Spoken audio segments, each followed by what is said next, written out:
Olá, bom dia, boa tarde, boa noite, torcedor e sócio do Clube de Regatas Vasco da Gama e Vasco da Gama SAF.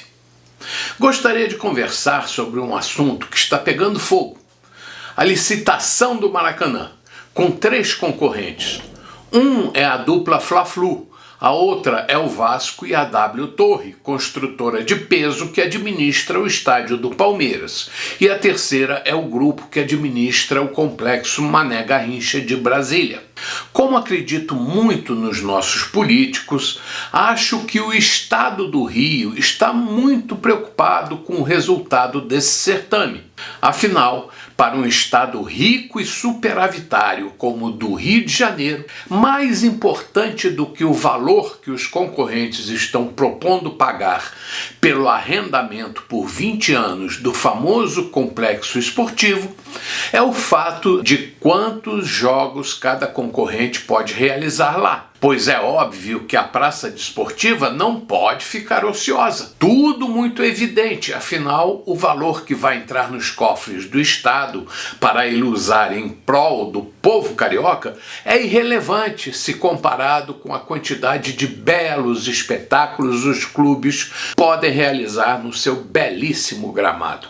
Principalmente no momento em que o futebol brasileiro está uma bosta e os clubes estão recheados de atletas internacionais e há muito tempo não revelamos um craque. Você achou que estou fazendo gozação? Com certeza você acertou. E o perigo da licitação do Maracanã sair das 4 linhas é grande se a decisão for contestada por uma das partes, o que pode fazer com que caia no colo do Judiciário e chegar até o Supremo Tribunal Federal. Como nós sabemos que a justiça no Brasil é excelente, PF, eu falei excelente, porém é cega e está em baixa, com pouca credibilidade segundo as pesquisas, não fui eu quem falou isso, só estou replicando as últimas pesquisas. Tem até gente dizendo que os juízes são semideuses, mas eu não acredito nisso. Eu acho que eles são deuses mesmo.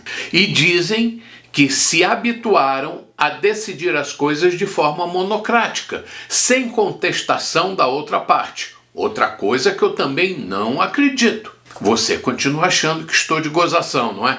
Pois é, você acertou de novo. Depois da vinheta tradicional, volto a falar desse assunto. Estou adorando falar sobre isso. Nunca me diverti tanto. O futebol brasileiro é o único do mundo que faz a gente rolar de rir. Se você continuar aqui, vamos continuar conversando. Convido você a rir comigo, para não ter que chorar depois. Mas por enquanto, não esqueça de dar o seu like, compartilhar o vídeo, comentar e se inscrever se ainda não tiver feito. Fique aqui que eu volto já.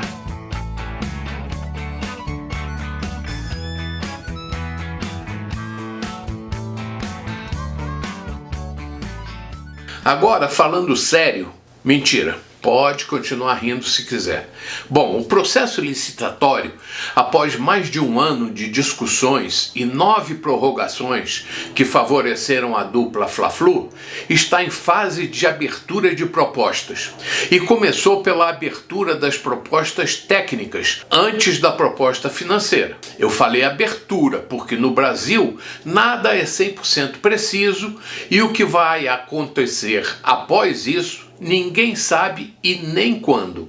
E em se tratando de Brasil, não estranharia se fechassem a proposta antes de abri-la. Agora sim, abrindo um parênteses, fico pensando que ainda tem gente que mete o pau na 777, criticando sua forma de atuação e a retidão de suas ações. Coitados. Por mais que dissessem conhecer o Brasil, devem estar estarrecidos com as coisas que ocorrem por aqui. Se eles não são 100% corretos no que fazem no mundo afora, depois desse estágio no Brasil e após se familiarizarem com a história política do Vasco e do país, devem se sentir envergonhados de serem tão tolos. Se realmente não são santos, agora estão recebendo uma bela lição brasileira de como devem se comportar aqueles que desejam adquirir um passaporte para o quinto dos infernos.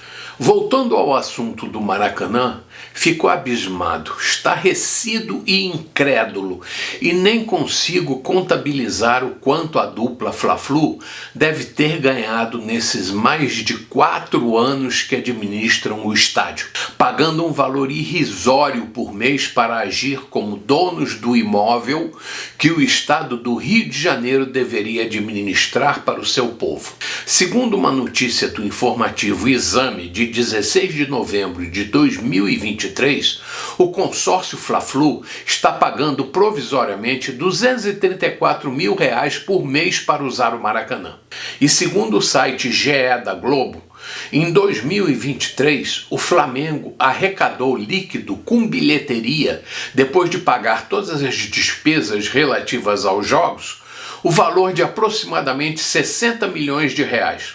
Considerando que o aluguel anual chegou a cerca de menos de 2,9 milhões de reais e que deve ser dividido com o parceiro fluminense, o lucro chegou a mais de 57 milhões. Grande negócio, não é? E isso se as informações forem corretas e não forem camufladas. Dá para entender por que não querem abrir mão do Maracanã, não é? Não tendo estádio para jogar e pagando um valor irrisório por mês, só precisa de um bom time e uma grande torcida para nadar de braçada. Por isso, não deseja dividir esse maná com os demais clubes do Rio de Janeiro, muito menos com um gigante que rivaliza com ele em tamanho, e que seria muito maior ainda se não tivesse sido destruído financeiramente por mais de 2 décadas de más administrações por incompetência ou más intenções. Estamos caminhando para a espanholização do futebol brasileiro, onde poucos times mantêm os demais um degrau abaixo em termos de qualidade técnica por conta da divisão irregular das receitas provenientes do futebol.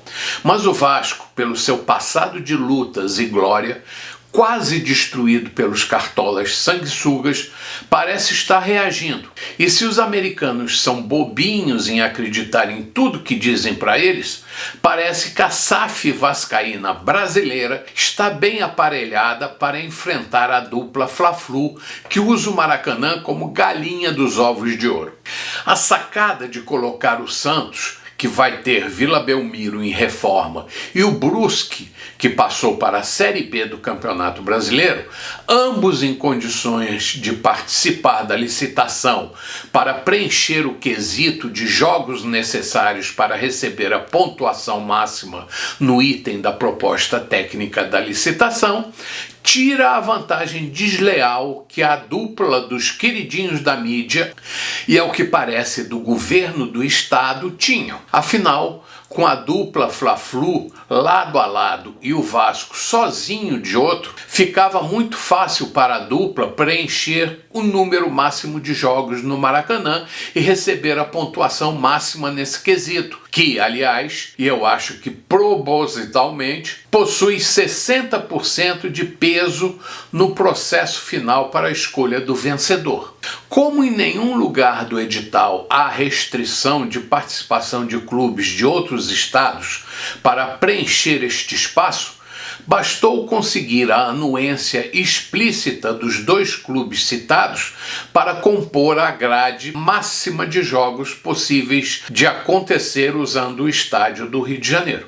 E, teoricamente, tudo poderá ser resolvido quando se abrir, e ninguém sabe quando isso acontecerá, as propostas financeiras. Como a dupla dos queridinhos pode ter confiado na pontuação que conseguiria na proposta dita técnica, que do jeito que foi estabelecido praticamente coloca em segundo plano a proposta financeira, pode-se sentir um sentimento de desespero dos adversários. Tanto que já se fala em apelar para a justiça para melar a competição. As coisas no Brasil são muito dinâmicas, mas muito dinâmicas mesmo, principalmente quando o mal se sente ameaçado. Portanto, tudo pode acontecer daqui para frente. Agora mesmo, alguém pode estar esquentando a chapa para tentar fritar seu concorrente. Nós vamos ficar de olho no que está acontecendo, sempre torcendo para que o Vasco consiga administrar o Maracanã.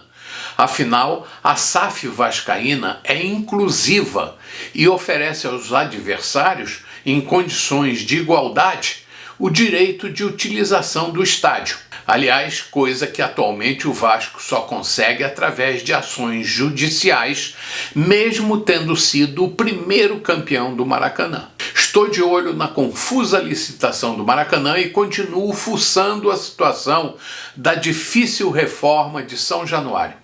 Estou de olho também na tabela do Campeonato Brasileiro. E logo falaremos sobre a Copa do Brasil e o Campeonato Carioca. Com certeza é muita coisa acontecendo ao mesmo tempo. Mas por enquanto vamos ficar por aqui. Até breve. Bom dia, boa tarde, boa noite, torcedores sócios do Clube de Regatas Vasco da Gama e Vasco da Gama SAF. Saudações vascaínas.